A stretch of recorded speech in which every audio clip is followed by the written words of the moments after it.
قومی سلامتی کے اداروں کے حوالے سے، اس ملک کی افواج کے حوالے سے،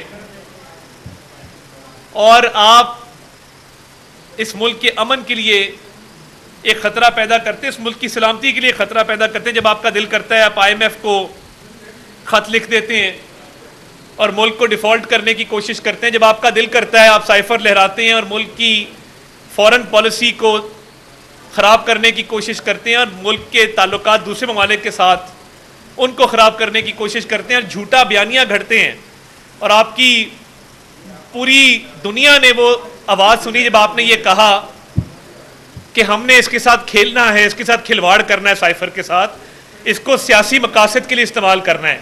تو آج آپ جو مطالبہ رکھ رہے ہیں کہ پہلے چھوڑوں گا نہیں، اب پلیز مجھ سے بات کر لو، تو اس سے ثابت یہ ہوا کہ جب ادارہ نیوٹرل ہوا تو اس کے بعد اب آپ اپنی حمایت مانگ رہے ہیں اور کہہ رہے ہیں کہ میری حمایت کی جائے۔ جب نیوٹرلٹی کا اعلان کیا گیا تھا تب آپ نے طرح طرح کی باتیں کی تھی کہ نیوٹرل تو فلاں ہوتا ہے، اور آپ کے جرائم کی فہرست اتنی لمبی ہے کہ وہ ختم ہونے کا نام نہیں لیتی۔ کور کمانڈر ہاؤس کے باہر آپ کی تینوں بہنیں موجود تھیں، فوٹیج موجود ہے، آپ سی سی ٹی وی کی بات کرتے، سی سی ٹی وی میں سب کچھ آیا ہے کہ آپ کا بھانجا باہر کھڑا تھا، آپ کی بہنیں باہر کھڑی تھی، آپ کے پارٹی کے رہنما کھڑے تھے۔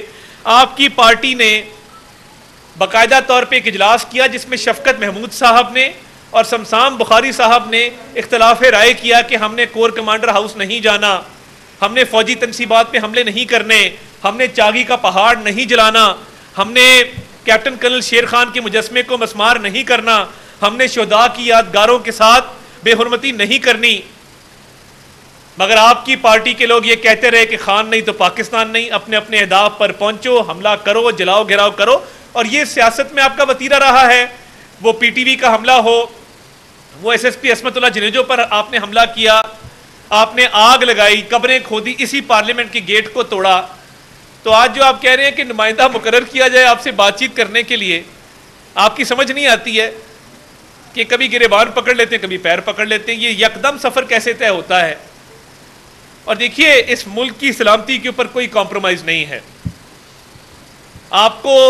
آپ اس ملک کے لیے ایک سیکیورٹی رسک ہیں، اور آپ کی جو ماضی میں آپ نے جو معاملات کیے، وہ فورن پالیسی کے معاملات ہوں، وہ 9 مئی کے حملے ہوں، وہ سائفر ہو، وہ IMF کو خط لکھنا ہو، وہ یہ کہنا ہو کہ خدا نہ خواستہ یہ ملک نہیں رہے گا اگر میں اقتدار میں نہ رہا، آپ کے لوگوں کا یہ کہنا خان نہیں تو پاکستان نہیں۔ تو میں یہ سمجھتا ہوں کہ یہ جو فوج کے ادارے کو سیاست میں ملوث کرنا چاہتے ہیں، یہ ان کی ایک نئی سازش ہے، ایک نئی کہانی گھڑی گئی ہے جیل کے اندر سے، کہ ایک دن اپنی ویب سائٹس پہ فوج کے خلاف منظم پروپیگنڈا کرتے، اور اس کی ایک وجہ یہ بھی ہے، یہ جو آپ کہہ رہے ہیں کہ نمائندہ مقرر کرے میرے سے بات چیت کرنے کے لیے، ان کو پتہ ہے کہ ان کا جو سوشل میڈیا سیل پکڑا گیا ہے اس کے تانے بانے ملک دشمنوں سے ملتے ہیں، اور انہوں نے اس بات کو پریمپٹ کرنے کی کوشش کی ہے کہ رؤف حسن اور جو وہاں پہ تمام لوگ ایک ملک دشمن ایجنڈے کے تحت ایک سوشل میڈیا سیل چلا رہے تھے، اور ملک دشمن حکومتوں سے ان کے رابطے تھے، تحقیقات ہوں گی، تمام چیزیں سامنے آ جائیں گی۔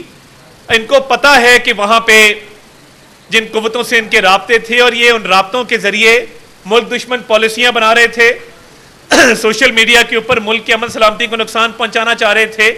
پہلے آپ دہشت گردوں کو واپس لے کر آئے، ان کو بسایا خیبر پختونخوا میں، آج وہاں کے حالات خراب ہیں۔ آپ کی 11 سال سے حکومت ہے خیبر پختونخوا کے اندر، آپ کی حکومت نے کاؤنٹر ٹیررزم کے لیے کیا کیا؟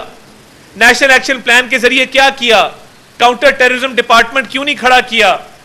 وہاں پہ امن کے قیام کے لیے آپ نے کیا اقدامات کیے؟ دہشت گردوں کو آپ بسائیں، IMF کو لیٹر آپ لکھیں، سائفر کے ساتھ آپ کھیلیں، 9 مئی کے حملے آپ کریں، شہداء کی یادگاروں کو آپ مسمار کریں، آپ سوشل میڈیا سیل چلائیں جو ملک دشمن ایجنڈے پر کاربند ہو، اور اب آپ کہہ رہے ہیں کہ مجھ سے پلیز بات کرو۔ تو یہ جو ہر بات پہ ایک یو ٹرن ہے، اور ان کو یہ بات قابل قبول ہی نہیں تھی کہ ادارہ نیوٹرل ہو گیا، اس لیے اب یہ کوشش کی جا رہی ہے کہ فوج کے ادارے کو اپنے سیاسی مفادات کے لیے سیاست میں ملوث کیا جائے۔ تو یہ کس طرح کی سیاست ہے اور یہ کس طرح کی منافقت ہے؟ آپ نے آج تک اس ملک کی معیشت کے لیے کیا کیا؟ 2018 میں جو ہستہ بستہ پاکستان ہم چھوڑ کے گئے تھے، میاں شہباز شریف نے آ کے پھر ملک کو ڈیفالٹ سے بچایا. آپ رہ جاتے تو یہ ملک ڈیفالٹ ہو جاتا. ڈیفالٹ سے بچایا اور آج بھی معاشی اصلاحات کے ایجنڈے پہ کاربند ہے انشاءاللہ تعالیٰ اس ملک کو. کل آپ نے دیکھا کہ فچ کی ریٹنگز میں ہمیں CCC+ ملا.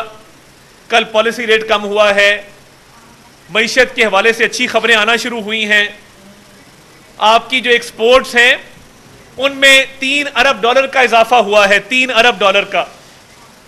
تو یہ تمام تر اشاریے جو ہیں یہ بتا رہے ہیں کہ معیشت میں بہتری آ رہی ہے اور حالات بہتری کی طرف جا رہے ہیں. یہ دیکھتے ہوئے اور اپنے ملک دشمن ایجنڈے کو دیکھتے ہوئے کہا جا رہا ہے کہ مجھ سے پلیز بات کر لو. تو یہ ان کے دورے معیار ہیں, منافقانہ سیاست ہے کہ 9 مئی کا اعتراف بھی کرتے ہیں کہ میں نے کہا تھا GHQ جاؤ اور احتجاج کرو, اور یہ 2 دفعہ اعتراف ہوا. اور پولی گراف ٹیسٹ سے کیوں بھاگتے ہیں؟ پولی گراف ٹیسٹ جو لینے سے انکار کیا گیا اس لیے کیا گیا کہ اس میں سچ ثابت ہو جائے گا کہ 9 مئی کے حملے آپ اس کے منصوبہ ساز تھے, آپ کی وہ منصوبہ بندی تھی اور ایک منظم سازش کے تحت آپ نے 9 مئی کے حملے کروائے تھے. اس میں کوئی شک و شبہ نہیں ہے. آپ کے پارٹی کے لوگ دیکھے جا سکتے ہیں, آپ کے خاندان کے افراد دیکھے جا سکتے ہیں, آپ کی پوری پارٹی کی پلاننگ دیکھی جا سکتی ہے, اور اس پلاننگ کے پیچھے آپ کی ذہنیت تھی جو آپ نے ملکی قومی سلامتی کے اداروں کے خلاف ذہن سازی کی. زہر جو ہے وہ گھولا نوجوان نسل کے ذہنوں میں, باہر بیٹھے پاکستانیوں کو تشدد پہ اکسایا, اور اس کے بعد آج کہہ رہے ہیں پلیز مجھ سے بات کرو. تو یہ اینٹی کلائمیکس ہے اس فلم کا جس کا عنوان تھا میں کسی کو چھوڑوں گا نہیں. اور آج جو یہ ترلا منت کا پروگرام جاری کیا گیا ہے یہ صرف اس بات کا شاخسانہ ہے کہ آپ کا ایک سیل پکڑا گیا ہے اور اس میں شواہد موجود ہیں, اور انشاءاللہ تعالیٰ بہت جلد وہ قوم کے سامنے آئیں گے.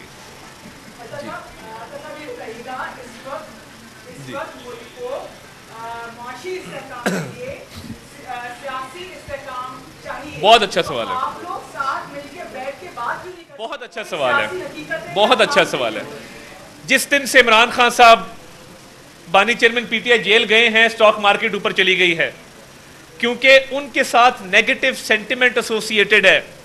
انہوں نے آ کے انویسٹرز کو بند کیا, بزنسز بند کیے, کاروباری شخصیات کو جیلوں کے اندر ڈالا, TV چینلز کے مالکان کو جیلوں کے اندر ڈالا.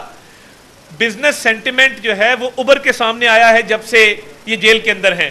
سٹاک مارکیٹ جو ہے وہ اوپر جا رہی ہے, فورن ڈائریکٹ انویسٹمنٹ اوپر جا رہی ہے, ایکسپورٹس بڑھ رہی ہیں, فچ کی ریٹنگ امپروو ہو گئی ہے, IMF کا معاہدہ طے ہو گیا ہے, پالیسی ریٹ نیچے آ گیا ہے. یہ تمام تر جو فیکٹرز ہیں یہ اس بات کی علامت ہیں کہ اس ملک میں اگر کوئی ڈی اسٹیبلائزنگ فیکٹر ہے وہ بانی چیئرمین PTI ہے, جو عدم استحکام کو فروغ دیتا ہے.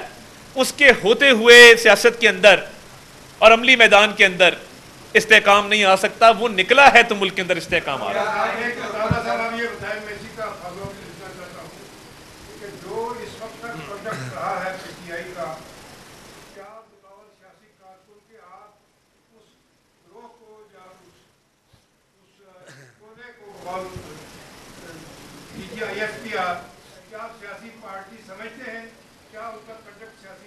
دیکھیے ایک دہشت گرد جماعت ہے, اور ان کے آنے سے پہلے سیاست میں لوگ ایک دوسرے کی خوشی غمی میں شریک ہوتے تھے.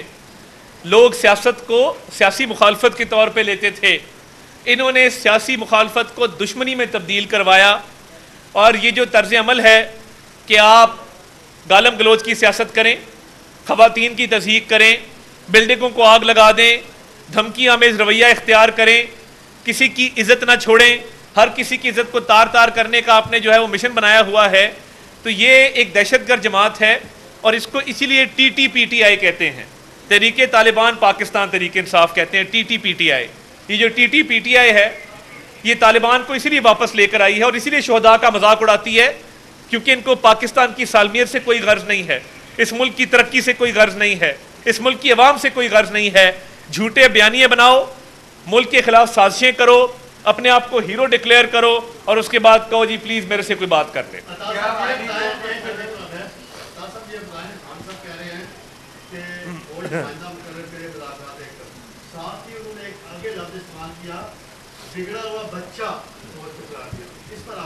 اگر کوئی بگڑا ہوا بچہ ہے تو وہ خان صاحب ہیں جو لوڈو ہارتے ہوئے لوڈو الٹا دیتے ہیں, جو کبھی مشکل آئے تو رونا شروع کر دیتے ہیں، جب ان کی جماعت پہ کوئی مشکل آئے تو وہ اس طرح کہتے ہیں جس طرح ظلم کے پہاڑ ٹوٹ گئے۔ جب رانا ثناء اللہ کی گاڑی میں ہیروئن ڈلوائی جا رہی تھی تب بگڑا ہوا بچہ کون تھا؟ جب کہہ رہا تھا کہ میں مونچھوں سے پکڑ کے مجھے اس کی شکل پسند نہیں میں بند کر دوں گا تب بگڑا ہوا بچہ کون تھا؟ جب مریم نواز شریف کو والد کے سامنے گرفتار کروایا گیا باپ کو اذیت دینے کے لیے تب بگڑا ہوا بچہ کون تھا؟ جب شہباز شریف کی والدہ کی میت پڑی تھی اور جج کہہ رہا تھا میں نے جرح کرنی ہے تب بگڑا ہوا بچہ کون تھا؟ جب منہ پہ ہاتھ پھیر کے کہہ رہا تھا میں اے سی اتار دوں گا تب بگڑا ہوا بچہ کون تھا؟ جب کہتا تھا کہ میں گھر کا کھانا نہیں جانے دوں گا دوائیاں بند کر دوں گا تب بگڑا ہوا بچہ کون تھا؟ یہ بات یاد رکھنی چاہیے کہ ایک بگڑا ہوا بچہ ہے جو کہتا تھا نہیں چھوڑوں گا، اور وہ کہتے ہیں نا کہ وہ جو کہتا تھا کہ کچھ نہیں ہوتا اب وہ روتا ہے تو وہ چپ نہیں ہوتا۔ بہت شکریہ۔